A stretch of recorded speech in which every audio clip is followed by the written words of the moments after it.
হাদিস শরীফের মধ্যে বর্ণিত আছে, যদি কোন ব্যক্তি সকাল সন্ধ্যা সূরা হাশরের আয়াতটি পাঠ করতে পারে, তার জন্য কত বড় একটি পুরস্কার থাকে, কত বড় একটি পুরস্কার আছে। আপনি জানলে, আপনি জানতে পারলে অবাক হয়ে যাবেন বন্ধুরে আমার। চলেন আমরা আজকে এই ফজিলত সম্পর্কে, এই পুরস্কার সম্পর্কে আমরা জানি এবং শিখি নেই। কথা না বাড়িয়া বন্ধুরে আমার, চলেন মূল বিষয় আলোচনার দিকে যাওয়া যায়।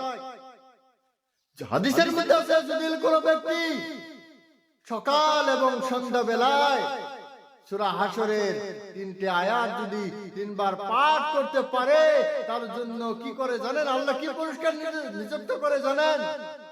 আল্লাহ রাব্বুল আলামিন তার জন্য ৭০,০০০ ফেরেশতা নিযুক্ত করে দেয়।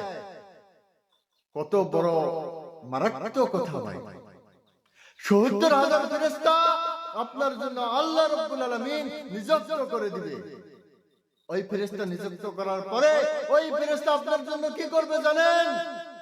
ওই ফেরেশতা আপনার জন্য খালি নিযুক্ত করে না, সে আপনার জন্য রহমতের, মাগফিরাতের দোয়া করিতে থাকে।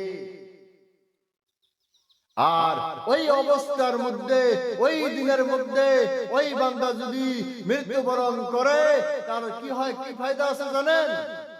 সে শহীদি দরজা লাভ করে, সে শহীদি দরজা পাওয়া যায়। বলেন সুবহানাল্লাহ, সুবহানাল্লাহ। তো ইনশাআল্লাহ আমরা আমল করব। চলেন অল্প একটু আমরা আয়াত সম্পর্কে আয়াতটি শুনি নেই।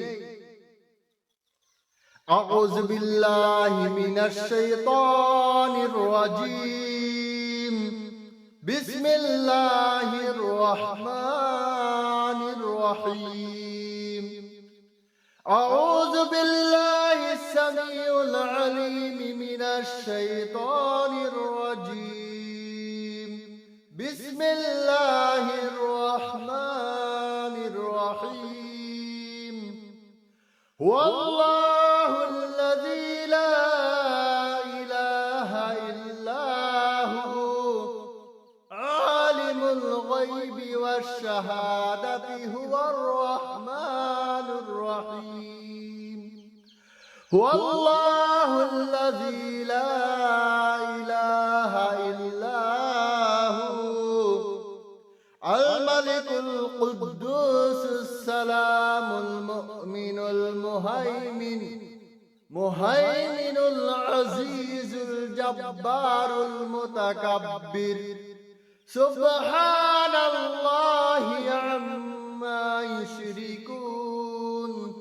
ওয়াল্লাহুল খালিকুল বারিউল